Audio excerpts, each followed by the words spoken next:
Hello and welcome to Premier Injuries. Once again, it's the Monday Data Show, a little snippet into what we do here at Premier Injuries, giving you the most up-to-date information about injuries in the Premier League, but sports in general as well. And just to make sure that you keep up to date with us, remember to like, share and subscribe to the channel because we've got so much good information on here, and we've got some great content coming in the summer as well. Some people will be resting on their laurels, but we won't be. We'll be making some great content for you, building up into next season and beyond. But today, as always, we have Mr. Ben Dinnery, Mr. Injury Man himself. He's actually had a bit of a quiet weekend, haven't you, because of the social media boycott that we all engaged in, because it was a very important message. I mean, Ben, do you want to kind of give us an insight into your thinking, why you joined in, but also into maybe a bit more quiet weekend than usual?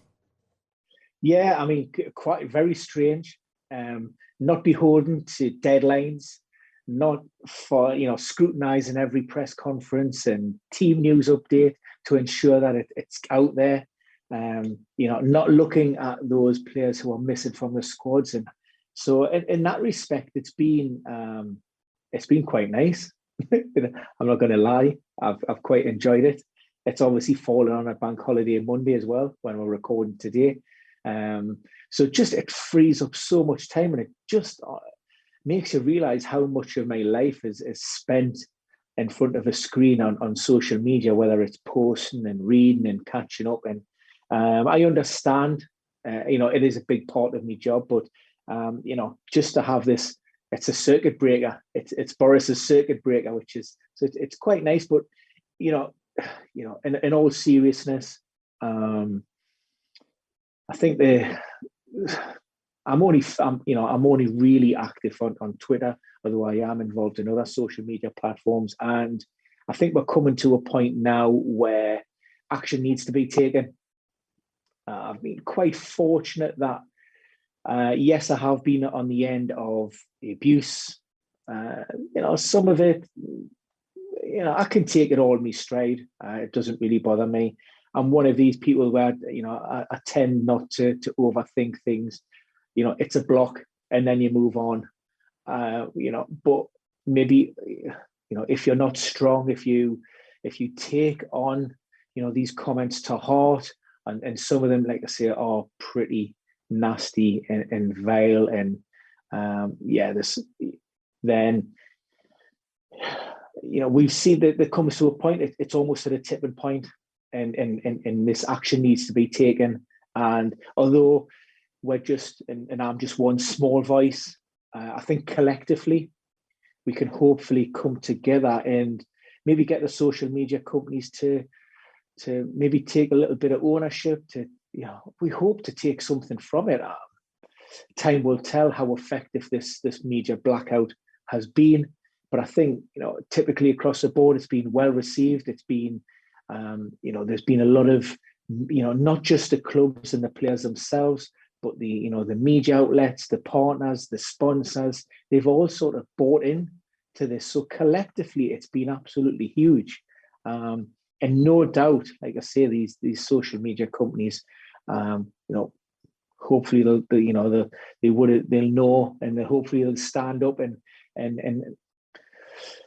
conversations are happening behind the scenes, and action will be taken. I mean, for me, I hear a lot of suggestions with regards to what should be done and how this can be managed, and verifying accounts and accountability and tracing accounts. But I remember years ago there was a sort of new kid on the block, and I think, if I do recall correctly, a social media company called Kicker. And Kicker was launched maybe 7 or 8 years ago. And it seemed like a really sort of simplistic idea about, stopping abuse at the time. And I don't even see why that can't be implemented now. And it was just a case of it wouldn't let you post any words that were on a banned list. So, if you try to type it in and you try to post, it would just flag up red. And it caused issues where, for me, I was posting team news. And I think one of the things was like, I was posting something to Rio Ferdinand, and part of his end of his name joined up to another one, and then another word to make up, like not even a derogatory term or anything like that, but it would flash up red. So it was like you'd have to be a little bit creative in your thinking. But for me, it very easy to implement, and it stops. Does that not just stop the abuse straight away? I mean, you have to be a little bit clever, and I'm sure there's ways around it. And I'm sure people who want to push this sort of veil content will do so. But as a first step, not allowing people to post profanities and threats, and then is that not just an obvious and simple and easy step to introduce from the get-go? Yeah, looking at some of the data and statistics, it's shocking. So Manchester United revealed that their own analysis that there was a 350% increase in abuse directed towards the club players from September 2019 to February 2021. 86% of those posts were racist, 8% were homophobic and transphobic, but that's a hell of a lot of abuse that those players are receiving. And, we all get enthralled and it's fun getting involved with rivalries, but when it steps over that mark to abuse on players, individuals, and people like yourself who are just delivering news, you're not even kind of often giving views on situations, it's just totally unfair. And so that's why we've all kind of got involved with that, just because it's the right thing to do, and hopefully there is change. But let's move it back to the Monday Data Show. And as always, we do talk about something in the Premier League, and we have to talk about Mr. Harry Kane. So obviously people will remember that you did your Q&A before we started this game week, and we had a bit of a laugh and a joke about it, but there was the mishap of his fitness. But we want to evaluate his fitness now, don't we, Ben, and kind of look into the data of why he bucks the trend, why he might be fine for the rest of the season. And I've done a bit of analysis myself in terms of the actual footballing data of explaining what has happened with him. But yeah, do you want to start your analysis then, Ben? Yeah, I mean, these are conversations that we've been having for a long, long time, and particularly with regards to the fantasy community and talking about everybody talks about return to play. When is this player coming back from injury? Will he be in the starting 11? And that's all well and good. That's great. But fantasy managers, really, they don't want to know when a player's returning to play. That's the first part of it. But what they really need to know is when that player is going to return to performance. And, ultimately by that, what we mean is, when is a player going to start returning? So if it was somebody like Harry Kane, when is he going to start getting assists? When is he going to start creating those chances? And when's he going to start goals? Because that's what we really mean when we're talking about a player returning from injury. So, we sat down and I've had a look at the data, and I've just picked Harry Kane because there's been a couple of high profile injuries in recent times, just to have a look at the data and maybe scratch beneath the surface and understand, how long, or, post injury, how is Harry Kane able to, or how quickly can he, be able to get back into the swing of things? How quickly is Harry Kane be able to get back to his previous levels? So that was the premise of this, little bit of research for tonight's data show. Yeah, and I think this is the interesting thing is, when people asked you questions about Harry Kane in terms of the Carabao Cup final, he might have been fit, but the question was also, right, he's fit, he might be able to play, but will he be able to manage the usual high levels that he can manage in most of the games against anybody and everybody? Because he is a great performer. He's not like a flat track bully like some players are that they can only score against lower clubs. He can do it against the biggest and the best. So kind of what were your findings there, Ben, in terms of Harry Kane? And then I can throw my stuff into the ring as well. Yeah, so first and foremost, what we looked is we looked at a season-long average to create a baseline. for the data to get an understanding of how Harry Kane has been typically performing over a particular campaign. And then we had a look at the 6 game weeks prior to injury, because we know that, players fluctuate in terms of their output, the deliveries, and, they go through hot streaks. So we looked at the 6 game weeks prior, and then we looked at the 6 game weeks post-injury. So when they've come back and how those, levels may have differed. Now, one thing to consider, and the caveat here is, I haven't really looked at fixture difficulty per se, so that may not take into account, say, maybe pre-injury levels could have been, in without any, disrespect, a West Brom's, a Newcastle, a Burnley, and then post could come back with a Manchester United, a Manchester City. So we're just looking across the board generally to try and sort of pinpoint, because a lot of people suspect that it may take players a little bit of time to get back up to speed. I think I heard Trevor Sinclair on TalkSport a few weeks back talk about long-term injuries, and typically he was saying it's 8 to 10 games of being out there before you sort of, start to get a feel, and you feel that little bit of sharpness and that fitness and your touch. Aaron Ramsey, years ago, coming off the back of that horrific leg break, and he said he didn't feel right for 3 years. There wasn't a time during that period where he went out and he felt confident until, like I say, that 3 years down the line where he could clear his mind and just focus on football.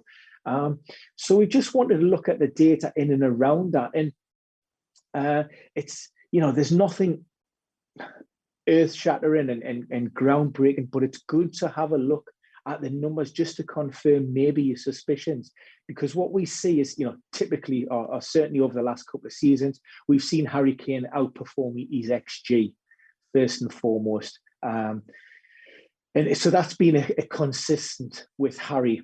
And we looked at a couple of injuries, all with regards to the same sort of time frames. Now, I looked at not the little niggles, not the 1 games here and there, but looking at those injuries which maybe went over 30 days, so 30 plus days. And what we've seen is in the 6 weeks, before the actual injury itself, and on every occasion, Harry Kane was outperforming in his XG, and he was actually playing really, really well. As it happens, on some occasions, I think he outperformed his XG by doubled it. So there were really good sort of metrics in terms of his outputs. Post injury, what we've seen is Harry Kane, in terms of his actual involvements and his shots and his in play in and around the box and out the box, all pretty much the same. That there's not a great deal of difference in that. However, what we do see, and this is maybe something for the fantasy community to understand, he does not surpass that XG on every occasion. On those long-term injuries, he dips below that, and obviously, the longer the injury has been, the more he dips below that XG. So, not only we're getting Harry Kane back, but we're not getting a polished Harry Kane that's maybe got that little bit of sharpness in front of goal. And maybe as a big, it comes as a greater surprise, I think, was when we looked at the goal involvements in his expected goal involvements, and that was quite significant in terms of a downturn, particularly if on those longer term injuries. So across off the season, we would expect an expected goal involvement of around about maybe 48, 49%. So 50% of all goals you would expect that Harry Kane to be involved in, and he's in and around that across the season. Prior to his injuries, those 6 weeks before, he was, again, he's always staying in and around that. However, when he come back off his long-term hamstring problem and those long-term injuries, what we've seen that goal involvement actually dip right down to just over under a third. As it happened, I think it was 29%. post-injury off his hamstring. So we're going from something which was maybe around 50, or actually he was up to 66% prior to that for the first part of that season, and down to 29%. So what we're seeing at Harry Kane is a player who maybe he is out on the pitch, but he's maybe not as mobile, not as sharp. He's not covering the same amount of distance. He's not able to do the number of high intensity runs. And he's just maybe not able to link the play maybe just as well as he had been prior to injury. And that's certainly reflected in the number of times that he touches the ball. So again, when we're talking about those shorter injuries, maybe the 20 to sort of 30 days, we've seen a downturn in touches of around about maybe 9 to 10%. So typically, Harry might have been looking at, maybe 235 to 240 touches across those 6-game period. Now that drops, like I say, by about 9 to 10% for injuries in between maybe 20 to 30 days. But anything longer than that, and then again, the significance is we've seen that drop even further. So, up to maybe 15 or 16% in his number of touches. And that, again, that's reflected in whereabouts he's touching the ball, so the final third and in the box. And all of those metrics drop. And obviously, they're huge contributing factors in terms of why his XG is below his XG, and why he maybe doesn't produce the outputs that he maybe should be, or that he was doing pre-injury. And the funny thing is so kind of going on what you've researched there, I've done my research as well, kind of combining our works here. And everything that you've said there has actually happened in this Sheffield United match this week. Now, obviously, it's only one game week, and also in terms of long-term injuries, this wasn't a long-term injury for him. But in this game week, we did see him underperform his XG. He had a formidable 0.75 XG during the match. He had the most shots in the box, matches bail for total shots, but he didn't meet it. And I think this was the kind of thing, and adding to your point there as well, people kind of watch the match, and I think sometimes when you've got something that's going to happen in your head, so you kind of look for Harry Kane and you assume that he won't be attacking much, you go watch the match and then say to yourself, oh yeah, no, he wasn't attacking that much. But looking at the heat map for the season, it's not much different. Harry Kane has played a more reserved role at times, still nipping into the box though, but there was a lot of midfield work before this injury. And so just basically everything that you have said there has matched up in this Sheffield United match.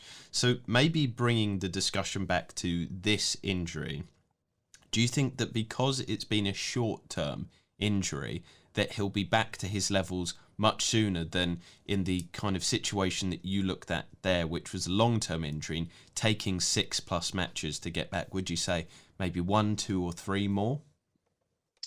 Right. So what I would say, and also in my defence, because there's always a wider circle, and injuries are never black and white. So let's get that correct. And when we talk about just because a player is playing and involved and starting and playing 90 minutes, it does not mean those players are fully fit. Now, I'm not suggesting in any way, shape or form that Harry Kane is not 100%. We simply don't know. And you would never get to find out about, those conversations that are happening behind closed doors, with the coaching staff, sports, science team, medical department, Ryan Mason and Harry Kane himself. I go back to it. We feel as if I'm covering all ground, but we're talking about high status players. We're talking about Ryan Mason, who's coming into his first job, who obviously wants to make a big, big impression. We're talking about a Carabao Cup final potentially where he wanted to win silverware. He knows that, if they win that, if Tottenham go on a good run, if they qualify for Europe, he's in the frame to get that post. There's a lot of factors, there's stakeholders, there's a lot of pressure on Harry Kane to be out on that pitch. You ask Harry Kane, does he want to be out there? 100%. He will always, you ask him, he will always want to be out there. We're talking about 4, 5, 6 games left of the season, when that happened, he's going to be thinking, let's push on. If Tottenham qualify for Europe, does Harry Kane then stay at the club? If they miss out, is he away in the summer? So these are the conversations and the discussions that are going on all of the time. So let's not just assume that Harry Kane is, firing on all cylinders at the moment, because, like I say, it would not surprise me if, given, the mechanism of injury and the problems that he's had in the past, it wouldn't surprise me, if he's patched up and he's just at his 70 or 80%. But we know a Harry Kane at 70 or 80% is better than, most strikers in the world.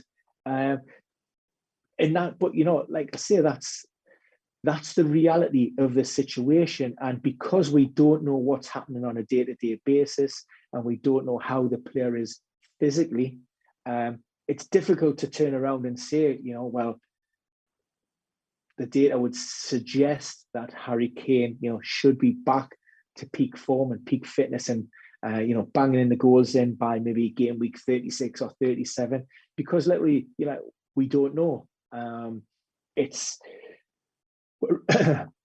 We're at a stage of the season now where almost everything that it goes out the window. These are very unique circumstances, and like I say, Tottenham will believe that they can still push for those European qualification spots. They'll still push the likes of the West Hams and the Chelseas. So and if they're going to do that, then it's going to mean that Harry Kane's got to be leading that Tottenham front line. So there we go. There's one last point of evaluation as well with the Harry Kane situation this season, adding to everything there of Ryan Mason, the new person at the helm, so the new manager about the European spots. He'll want to be proving something. He loves Tottenham, so he'll want to fire them into Europe, even if this is his last season there.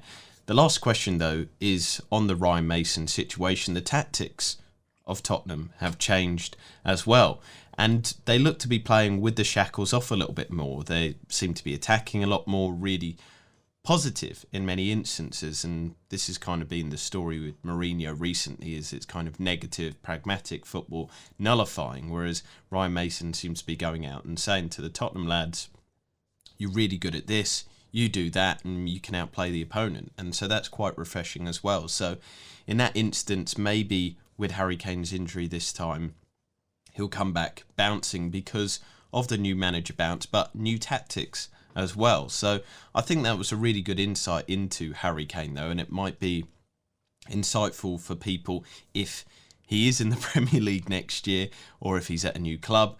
But if he does stay at Tottenham, it'll be interesting to see if he does get a long-term injury, how quickly should you be thinking of getting him back into your FPL teams. But for now, I'm just going to say I wish you the best of luck with your teams. I hope you found this information helpful. Please remember to like, share and subscribe to the channel, because we've got so much deep dive info like this for you to digest through the week. And I'll just hand it over to Ben to see us out. Yeah, thanks, Jason, and thanks, guys, again for watching. If you want us to look at any similar return to play, return to performance data on any other Premier League footballers, then happy to do so, because that's what Monday Night Data Show is all about. Hopefully just being able to scratch beneath the surface, find a couple of gems, and who knows, had you had this information last week, then you may have not got your fingers burnt with captains and Harry Kane against Sheffield United this week, Jason. That was me, I was burnt by it as well. I had my reservations, though. I did say it in the podcast of the attackers that I just felt like there was something about Tottenham that was just a bit off. They did score 4.